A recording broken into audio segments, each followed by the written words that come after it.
তো friends, welcome to Eclectus Bengal YouTube channel. চলে এলাম আবার একটা নতুন ভিডিও নিয়ে। তো অনেক দিন ভিডিওটা বানাতে পারিনি, তার কারণ হচ্ছে একটু কাজের মধ্যে ব্যস্ত আছি। তো মেন ব্যাপারটা হচ্ছে, তো গ্রাফিক ইকুয়ালাইজার যে কনসেপ্টটা তোমাদেরকে বলেছিলাম, অ্যাকচুয়ালি সেই কনসেপ্টটা এখনও ফুলফিল হয়নি। তো এটা হচ্ছে অ্যাকচুয়ালি গ্রাফিক ইকুয়ালাইজারের পার্ট 2 ভিডিও। তো অবশ্যই পার্ট 1-এর ভিডিও যারা দেখেননি তাদের অবশ্যই আই বাটনের লিঙ্ক আসবে, তো ওই লিঙ্কে ক্লিক করে দেখে নেবে। তো গ্রাফিক ইকুয়ালাইজারের ক্ষেত্রে বলি যে গ্রাফিক ইকুয়ালাইজার অ্যাকচুয়ালি 2 টাইপসের হয়, 2 ধরনের। আচ্ছা, 2 ধরনের বলতে একটা হচ্ছে অ্যানালগ গ্রাফিক ইকুয়ালাইজার, একটা হচ্ছে ডিজিটাল গ্রাফিক ইকুয়ালাইজার। এবার অ্যানালগের ভেতরেও 2 ভাগে হয়, যেটা সার্কিটের দিক দিয়ে বলছি সেটা হচ্ছে inverting system graphic equaliser, non inverting frequency filter graphic equaliser. তো বিশেষ করে কি হয়, ইনভার্টিং ফ্রিকোয়েন্সি ফিল্টার গ্রাফিক ইকুয়ালাইজারে যেটা কাজ হয় সেটা হচ্ছে ইনভার্টিং পিনকে ইউজ করে ওর ফ্রিকোয়েন্সিয়াল সিস্টেমটা তৈরি করা হয়। আর নন inverting ফ্রিকোয়েন্সিয়াল graphic equaliser non inverting পিনটাকে use করে ওর ফ্রিকোয়েন্সিয়াল গ্রাফিকটা তৈরি করা হয়।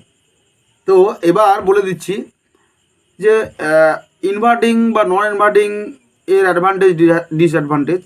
তো নন ইনভার্টিংটা হলে খুব ভালো হয়, কারণ ফ্রিকোয়েন্সি চেঞ্জেবলের ক্ষেত্রে নন ইনভার্টিংটা খুব ভালো। তো মেন ব্যাপারটা হচ্ছে, এবার গ্রাফিক ইকুয়ালাইজারটা অ্যাকচুয়ালি বিভিন্ন পার্টে হয়। পার্টে বলতে আমার ফিল্টার ফ্রিকোয়েন্সি এবং কাটিং ফ্রিকোয়েন্সি, ধরো আমার যদি ফিল্টার ফ্রিকোয়েন্সি হয় 63 হার্জ, তাহলে আমার কাটিং ফ্রিকোয়েন্সি হবে 50 হার্জ। ঠিক আছে? তো একটা বার তৈরি হয়, ঠিক আছে, একটা বার তৈরি হয় ওর মধ্যে, যে ওই বারের মধ্যে ওই ফ্রিকোয়েন্সিটা পারফেক্টলি ওটা আউট হয়। ঠিক আছে? তো অ্যাকচুয়ালি মেনলি ওটা ডিপেন্ড করে একটা কন্ডেন্সারের উপরে। কন্ডেন্সার বলতে যেটাকে তোমরা পিএফ বলো, ঠিক আছে। এবার ন্যানোফ্যারাডের উপরে ডিপেন্ড করে ওর যে ভ্যালু, ওর ভ্যালু ন্যানোফ্যারাড যেটা, সেটা হচ্ছে ডিপেন্ড করে ওর তোমাদের ফ্রিকোয়েন্সিটা কতটা কাট অফ করবে, কতটা পাস করবে। ঠিক আছে? তো এবার ফিডব্যাক সেকশন থাকে। তো এবার যদি কেউ 31 band, 10 band, 5 band, 15 band, 12 band, ঠিক আছে, যে যেমনভাবে যদি তৈরি করো, অ্যাভেলেবেল পিএফের ওপরে গ্রাফিক ইকুয়ালাইজার তৈরি করা যায়। তো আমি আজকের একটা সার্কিট দেব, একটাই সার্কিট, কন্টিনিউয়াসলি সমস্ত ইকুয়ালাইজারে একটাই সার্কিট ইউজ হয়। সেই সার্কিটের পিএফগুলো চেঞ্জ করা হয়, ইকুয়ালাইজিংয়ের জন্য পিএফগুলো চেঞ্জ করা হয়।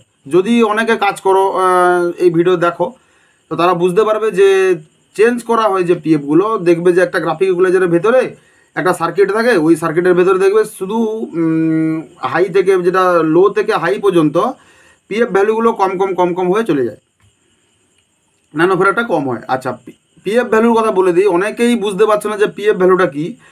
পিএফ ভ্যালুটা হচ্ছে কি, যে ওই যে পিএফের গায়ে যে নাম্বারটা লেখা থাকে, ওটা হচ্ছে অ্যাকচুয়ালি ক্যাপাসিটারের ভ্যালু নয়। ঠিক আছে? ওটা হচ্ছে কোড, ক্যাপাসিটারের কোড। যেমন 683 যদি পিএফ হয়, তাহলে 68000, মানে লাস্ট যে সংখ্যাটা থাকবে ওটা 0 হবে, মানে 3 থাকলে 3টে 0, 2 থাকলে 2টো 0, 1 থাকলে 1টা 0। তো ওই যে কোডটা, ওই কোডটা অনুযায়ী যদি 68,000 হয়, তাহলে 68 ন্যানোফ্যারাড। ঠিক আছে? বা 68 কেপিএফ যেটাকে বলা হয়। আর যদি 6800 হয়, যেমন 682 পিএফ, তাহলে 6.8। ঠিক আছে? তো ওটা দেখে কেউ মোটামুটি পিএফের ভ্যালু নির্ধারণ করবে না। 683, 223, এটা হচ্ছে পিএফ কোড। ঠিক আছে? তো চলো ফ্রেন্ডস, বেশি কিছু বলছি না। চ্যানেলে যারা নতুন আছে তারা অবশ্যই চ্যানেলটিকে সাবস্ক্রাইব করে দেবে, এবং ভিডিও ভালো লাগলে অবশ্যই লাইক করে দেবে। তো এরকমই কন্টিনিউয়াসলি ভিডিও আসবে। একটু লেট হচ্ছে ভিডিও আসতে, তার কারণে একটু কাজের মধ্যে ব্যস্ত আছি। তো ফ্রেন্ডস, চলো আমি সার্কিট সেকশনের দিকে যাচ্ছি। টেস্টিং করে দেখাচ্ছি না, তোমরা অবশ্যই ট্রাই করবে, 100% কাজ করবে। যতগুলো সার্কিট ছেড়েছি কাজ করে নিয়ে এমন কোনো সার্কিট নেই। কেউ যদি বলতে পারো, তো আমি অবশ্যই অ্যাড্রেস দিচ্ছি, আমার বাড়িতে এসে আমি সার্কিট টেস্টিং করে প্রমাণ করে দেখিয়ে দেবো।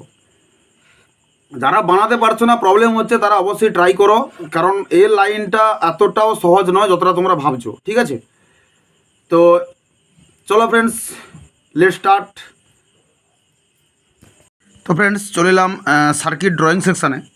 তো এটা হচ্ছে গ্রাফিক ইকুয়ালাইজারের জন্য আমি একটা ডুয়েল অপ অ্যাম্পস আইসি নিয়েছি। তোমরা যে কোনো অপ অ্যাম্প ইউজ করতে পারো। আমি কিছু অপ অ্যাম্পের নাম্বার লিখে দিচ্ছি, যেমন 4558 4560, ঠিক আছে, 4580, 5532, 5534, LF 353P, আচ্ছা, LM 388, TL 072, TL 082, এরকমই নানা ধরনের অপ অ্যাম্প আইসি আছে। যে কোনো অপ অ্যাম্প আইসি তোমরা ইউজ করতে পারো, কাজ একই হবে। অনেকে জিজ্ঞেস করো যে 4558 জায়গায় 4560 ইউজ করলে কোনো প্রবলেম হবে নাকি? কোনো প্রবলেম নেই, এটা কোম্পানি অনুযায়ী কোয়ালিটি অনুযায়ী কাজ করে। এ সমস্ত আইসি কাজ করবে ডুয়েল অপ অ্যাম্পের ক্ষেত্রে। এবার আসি এই গ্রাফিক ইকুয়ালাইজারের ক্ষেত্রে ডায়াগ্রামটা কীরকম হবে। একটা ফিডব্যাক রেজিস্ট্যান্স সবসময়ের জন্য থাকবে। তোমাদেরকে আমি বলি যে ফিডব্যাক রেজিস্ট্যান্স ছাড়া একটা অপ অ্যাম্পের কমপ্লিট সাপ্লাই হয় না, মানে কমপ্লিট সার্কিট হয় না। তো এবার ফিডব্যাক রেজিস্ট্যান্সের পর থাকছে একটা কন্ডেন্সার, তারপরে থাকছে আবারও একটা কন্ডেন্সার, বলতে যেগুলোকে তোমরা মানে পিএফ বলো। আচ্ছা, এরপরে একটা লোড রেজিস্ট্যান্স থাকছে। লোড রেজিস্ট্যান্স বলতে মানে ব্যালেন্স রেজিস্ট্যান্স যাকে বলা হয়, এটা হচ্ছে ব্যালেন্স রেজিস্ট্যান্স। 2 নম্বর থেকে যেহেতু আমরা নন ইনভার্টিং সেকশানটা ইউজ করছি, তো সবসময়ের জন্য আমি বলি যে নন ইনভার্টিং সেকশান ইউজ করলে ইনভার্টিং সেকশান থেকে একটা নমিনাল গ্রাউন্ড দিতে হয়। এটা আমি সার্কিটেও বলেছি, অনেক সময় প্রিসেট দিয়ে দেওয়া হয়, অনেক সময় ফিক্সেবল রেজিস্ট্যান্স দেওয়া হয়। গ্রাফিক ইকুয়ালাইজারের ক্ষেত্রে ফিক্সড রেজিস্ট্যান্স দেওয়ার একটাই কারণ, যাতে ফ্রিকোয়েন্সিটা ডিসব্যালেন্স না হয়। কেউ চাইলে ফ্রিকোয়েন্সি আপ ডাউন করতে চাইলে এইগুলোতে প্রিসেট লাগিয়ে আপ ডাউন করতে পারো, সেটা তোমাদের হিসাবে তোমাদেরকে করতে হবে। তো যাদের পাশে অ্যানালাইজার নেই, যেমন হচ্ছে গ্রাফোমিটার বা হচ্ছে তোমার অসিলোস্কোপ, এই সমস্ত জিনিস যাদের পাশে নেই, তো তারা চেষ্টা করবে যেরকম সার্কিট দিয়েছি সেরকম করতে। আর যাদের কাছে মানে থাকবে, তো তারা অবশ্যই মানে ভ্যারি করে করতে পারো। তো এবার আউটপুট থেকে একটা রেজিস্ট্যান্স নিয়ে নিচ্ছি। তো এই সার্কিট সম্পূর্ণ একটু আলাদা ধরনের সার্কিট। তো আউটপুট থেকে রেজিস্ট্যান্স নিয়ে এই দুটো পিএফের কানেকশানের মাঝখানে দিলাম, ঠিক আছে। দিয়ে এই যে সেকশানটা, এটা হচ্ছে আউট সেকশান, ঠিক আছে। একটা গ্রাফিক ইকুয়ালাইজারের এই সেকশানটা হচ্ছে আউট সেকশান। আচ্ছা, এবার সবাই বুঝতে পারছো না যে ইন সেকশানটা কোথায়? তো এই সেকশানটাই ইন আউট করছে, ঠিক আছে। এটা কিভাবে করছে আমি বুঝিয়ে দিচ্ছি।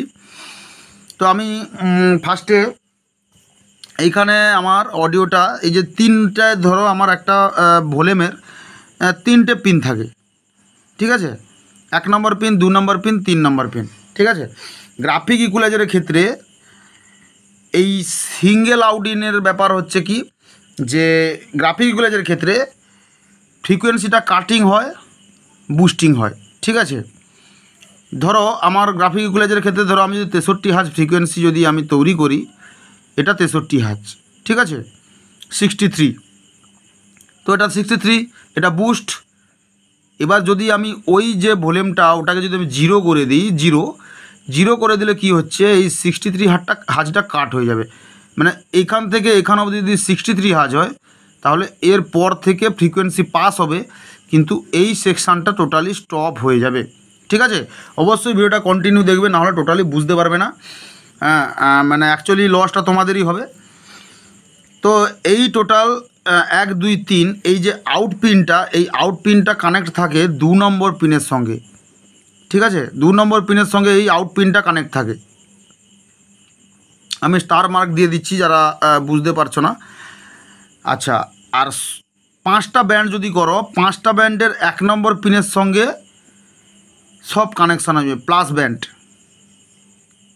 ঠিক আছে। আর এই যে 3 নম্বর পিনটা, এই 3 নম্বর পিন থেকে মেন আউট হবে অরিজিনাল অডিও, ঠিক আছে। এবার এই যে মেন আউটটা হলো, এই আউটটা একটা গেনার সেকশানে পড়বে। তো গেনারের অনেক ভিডিও আছে, তোমরা অবশ্যই দেখে নিতে পারো।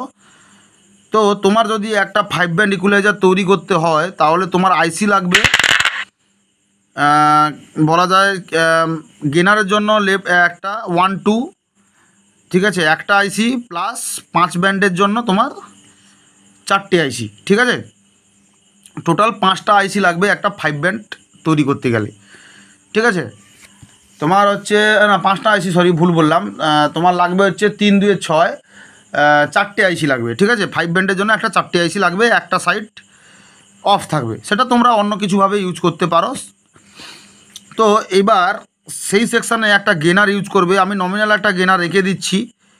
তো এখানে একটা 100K রেজিস্ট্যান্স দেবে, 100K, আচ্ছা আচ্ছা 100K রেজিস্ট্যান্স দেওয়ার পরে 3 নম্বর রেজিস্ট্যান্স দিয়ে 3 নম্বরে একটা রেজিস্ট্যান্স দেবে, দিয়ে একটা পিএফ দেবে 104 এর, এখানে অডিওটা ইন করাবে, দিয়ে এইটা 10K থেকে 15K পর্যন্ত দেবে, এখানে 220 একটা 220K একটা পিএফকে গ্রাউন্ড করে দেবে, মানে রেজিস্ট্যান্সকে, সরি পিএফ বললাম। এখান থেকে সেম একটা 10K রেজিস্ট্যান্স গ্রাউন্ড করে দেবে, ঠিক আছে। আর এখান থেকে অডিওটা আউট নিয়ে সমস্ত অডিওর 1 নম্বর যে থাকবে ভলিউমের, ওটাই চলে যাবে। ভিডিওটা লম্বা হচ্ছে, ঠিক আছে, তোমাদের জন্যই লম্বা করে করছি। এইবার মেন ব্যাপারটা হলো কি, এটা তো হয়ে গেল ইনপুট গেনার। আউটপুট গেনারেও সেম এইরকম সিস্টেম হবে।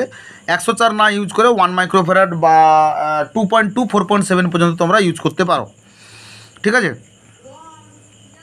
এইবার আমি এর ভ্যালুগুলো বলে দিচ্ছি। এই যে রেজিস্ট্যান্সটা দেবে 3.9K একটা লোড রেজিস্ট্যান্স, এটাও 3.9K একটা লোড রেজিস্ট্যান্স, 2.7K একটা ফিডব্যাক রেজিস্ট্যান্স, আর 2.7K একটা আউটপুট রেজিস্ট্যান্স।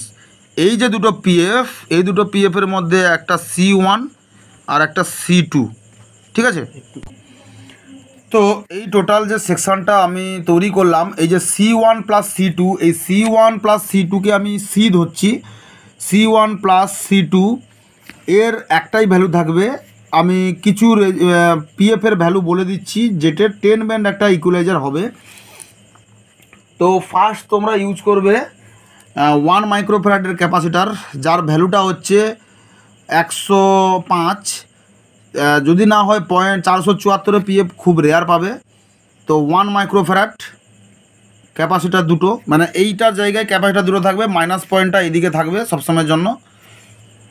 আচ্ছা, তো এবার 1 মাইক্রোফ্যারাড, 2 নম্বরে 154, আচ্ছা 3 নম্বরে তোমাদেরকে বলে দিচ্ছি যে এটা হচ্ছে সরি 2 নম্বরে 334, ঠিক আছে, তারপরে 224, আচ্ছা তারপরে হচ্ছে তোমার 154, 4টা ব্যান্ড হয়ে গেল বেসের জন্য। আচ্ছা এবার মিডের জন্য তোমরা ইউজ করবে 223, আচ্ছা, বা কেউ ইউজ করতে পারো 683 পরে ইউজ করতে পারো তোমরা 223